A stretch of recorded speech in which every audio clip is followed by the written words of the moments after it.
சந்தானம் அவர் வந்து எனக்கு நல்லா பழகும். நாங்கள் எல்லாம் ஒரே டீம். ராம்பாலா சார்கிட்டேருந்து வந்தவங்க எல்லோரும், லொல்லு சபாலது. சூரிய ஆரம்பத்துலேருந்து நண்பராக எனக்கு ரொம்ப காலமாக அவரும் பழகும். இப்போ அவங்க எல்லாருமே வந்து இப்போ சூரிய ஒரு கேரக்டராக வராரு, ஒரு மாமன் ஒரு படத்தில், சந்தான டிடின்னு ஒரு இதில் வராரு. 2 பேருமே காமெடியாக கமர்ஷியலாக வராங்க. நம்ம மட்டும்தான் ரொம்ப சீரியஸாக வரும். இப்போ ப்ரொமோஷன் சம்மந்தப்பட்ட விஷயம் உண்மையாகவே சொல்லணும்.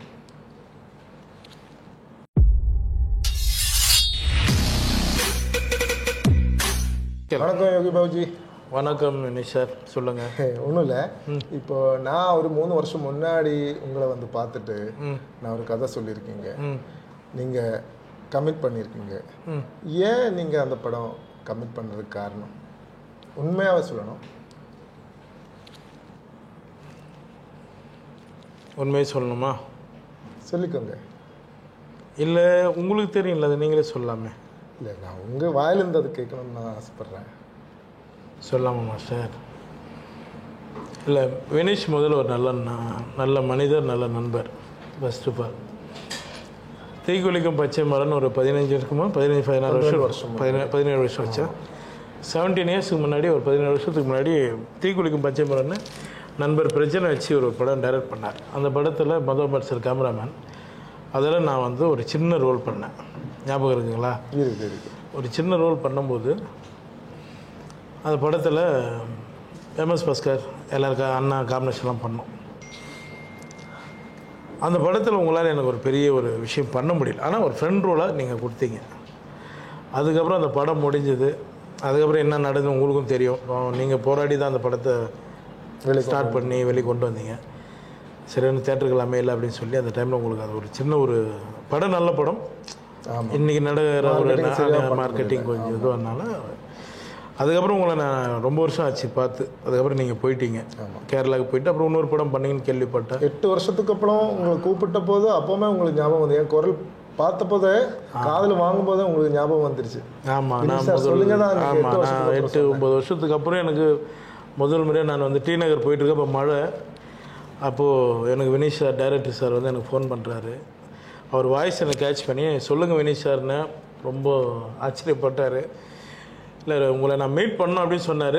சரி, ஓகே வாங்க மீட் பண்ணலாம், என்ன மேட்ரு அப்படின்னு சொல்லி நம்ம ஏவிஎம்மில் மீட் பண்ணோம். ஏவிஎம்மில் மீட் பண்ணும்போது உங்களோட பிரச்சனைகள் கொஞ்சம் இருந்தது, அதை விட்டுருவோம். அந்த கொரோனா டைம்லாம் ரொம்ப நீங்கள் லாஸ் ஆகிருக்கீங்க. ஒரு படம் பண்ணணும்னு சொன்னார். நீங்கள் வந்தீங்களா சார்? நீங்கள் வந்தீங்க கூட. ஒரு படம் பண்ணணுன்னாரு. அதுக்கு விநாயகர் தான் சாட்சி, ஏவிஎம் விநாயகர் தான். அது முன்னாடி தான் நின்று பேசணும். மழை வந்தது.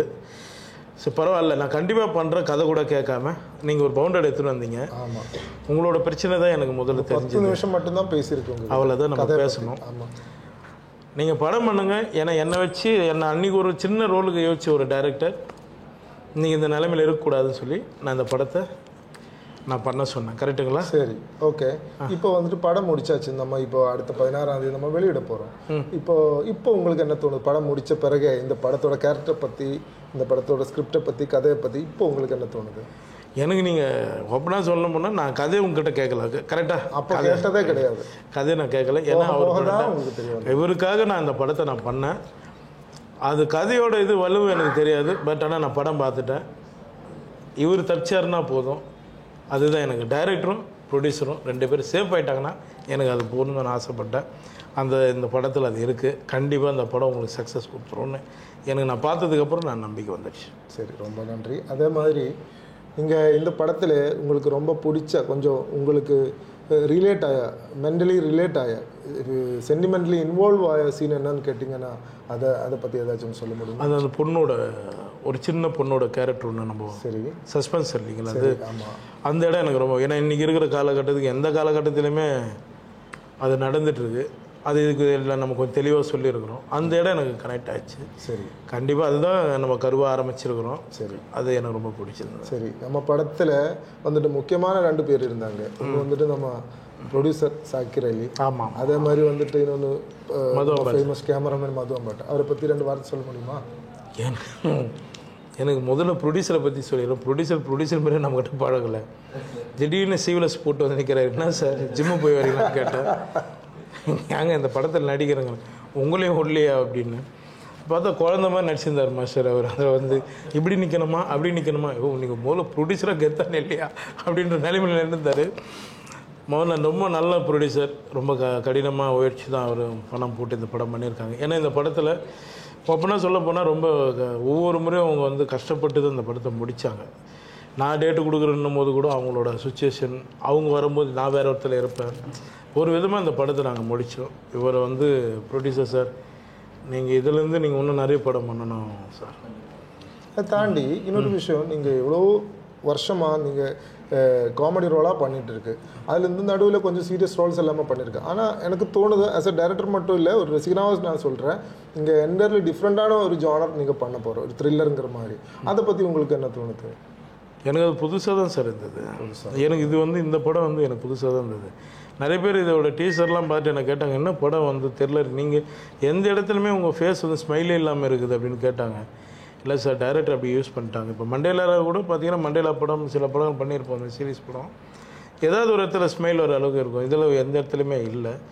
அப்போ அது ஒரு உங்கள் கையில் தான் இருக்குது, நீங்கள் தான் அதை மாற்றி விட்டு ஒன்றும் தெரியாத மாதிரி என்ன கேள்வி கேட்டால் நான் எப்படி பதில் சொல்ல முடியும்? ஓகே, இனி இப்போ வந்துட்டு கடைசி கேள்வி ஒன்றும் இல்லை. இப்போ வந்துட்டு நம்ம 16ஆம் தேதி படம் ரிலீஸ் பண்ண போகிறோம். கண்டிப்பாக நம்ம காமெடி நடிகராகவே நடித்தவங்க 3 பேர், நீங்கள், சந்தானம் சார், அதே மாதிரி சூரி சார், நீங்கள் 3 பேரும் கதாநாயகனாக வரப்போகிற ஒரே நாளில் தமிழ் சினிமாவோட உலகத்தில் இப்படிப்பட்ட ஒரு ஒரு ஒரு சம்பவம் நடக்காது. இது முதல் முறையாக நடக்க போகிறேன். உங்களுக்கு என்ன தோணும் சார்? என்ன கமெண்ட் என்ன தோணுது? கமெண்ட் சொல்லுங்கள். முதல்ல ஷாக்காக தான் இருக்குது. ஏன்னா 3 பேருமே ரொம்ப கஷ்டப்பட்டு வந்தவங்க தான். எல்லாருமே சினிமாவில் எல்லாம் கஷ்டப்பட்டு தான் வந்திருக்கோம். சந்தானம் அவர் வந்து எனக்கு நல்லா பழகும். நாங்கள் எல்லாம் ஒரே டீம். ராம்பாலா சார்கிட்டேருந்து வந்தவங்க எல்லோரும், லொல்லு சபாலது. சூரிய ஆரம்பத்துலேருந்து நண்பராக எனக்கு ரொம்ப காலமாக அவரும் பழகும். இப்போ அவங்க எல்லாருமே வந்து இப்போ சூரிய ஒரு கேரக்டராக வராரு, ஒரு மாமன் ஒரு படத்தில், சந்தானம் டிடின்னு ஒரு இதில் வராரு. 2 பேருமே காமெடியாக கமர்ஷியலாக வராங்க. நம்ம மட்டும்தான் ரொம்ப சீரியஸாக வரும். அது கொஞ்சம் லைட்டாக தட்டுது. மதுரம்பட் சார் வந்து அந்த தீக்குளிக்கும் பச்சை மரத்துலேயே அவர் தான் ஒர்க் பண்ணார். அவர் தான் சார் ஒர்க் பண்ணார். மிகப்பெரிய கேமராமேன். அவர் அடுத்து இன்னொரு படமும் கேட்டுட்ருக்காரு என்கிட்ட. உங்ககிட்ட சொன்னாரான்னு தெரில, இன்னொரு படம் பண்ணலான்னு சொல்லிகிட்ருக்காரு. சீக்கிரம் அவர் கூட ஒர்க் பண்ணணும்னு ஆசைப்பட்றேன் சார். என்றைக்கும் உங்களோட கேமராவில் நாங்கள் இருக்கணும் சார். நன்றி சார். ஒரு நண்பனாக நான் உங்களை பற்றி நினச்சேன். என்னென்னா 12-13 வருஷம் முன்னாடி நீங்கள் ஒரு ஜூனியர் ஆர்டிஸ்டாக என் முன்னாடி வந்திருக்கீங்க. ஆனால் இப்போ எல்லாமே இப்போ நீங்கள் வேறு லெவலாக மாறிட்டீங்க. தமிழ் உலகத்துக்கு இல்லை இந்தியன் சினிமா உலகத்துக்கு நீங்கள் என்டையர்லி டிஃப்ரெண்ட்டான ஒரு ஒரு ஒரு நடிகனாகவே நீங்கள் நிற்கிறீங்க. அந்த சூழ்நிலையில் இருக்கும்போது கூட பழைய ஆட்களை எவ்வளோ கஷ்டப்பட்டாலும் சரி, அவங்கள ஏதாச்சும் ஒன்று சப்போர்ட் பண்ணி அவங்க ஹெல்ப் பண்ணணுங்கிற ஒரு முடிவு இருக்குல்ல, அது எல்லோருக்கும் வராது. ஒரு கலாகாரனா அந்த மனசு இவங்களுக்கு இருக்குது. அது ஒரு பெரிய விஷயம். அது ஒன்று. ரெண்டாவது வந்து பார்த்திங்கன்னா, இவர் எப்போவுமே ஆன் த ஸ்பாட்டில், இப்போது நம்ம ஸ்கிரிப்ட் வைஸ் ஏதாச்சும் ஒரு இம்ப்ரவைசிங் தேவையாக இருந்துச்சுன்னா கூட ஆன் த ஸ்பாட்டில் எனக்கு நிறைய சப்போர்ட் பண்ணியிருக்கேன். சீக்வன்ஸாகவே ஒரு அப்படி பண்ணணும் இப்படி பண்ணணும்னு சொல்லும்போது, இல்லை என்னால் பண்ண முடியாதுங்கிற வார்த்தை இது வரைக்கும் இவரோட வாயிலிருந்து வரல. அப்புறம் இப்போ ப்ரமோஷன் சம்மந்தப்பட்ட விஷயம், இவர் நம்ம படத்தில் கதாநாயகனாக நீங்கள் நடிச்சிருக்கீங்க. நான் கேட்கும்போது எல்லாமே நீங்கள் கரெக்டாக வந்திருக்கீங்க. அதை விட இப்போ நீங்கள் ஏன் ப்ரமோஷனுக்கு இன்றைக்கி வந்திருக்கீங்க, நான் சொன்னது எல்லாமே நீங்கள் காதில் வாங்கிட்டே இருக்குது. என்னை பொறுத்த வரைக்கும் எனக்கு 100% நீங்கள் டெடிக்கேட்டடாக வேலை செஞ்சுட்டு தான் இருக்குது. இதுதான் என்னோடய ஒப்பீனியன். நன்றி நன்றி நன்றி.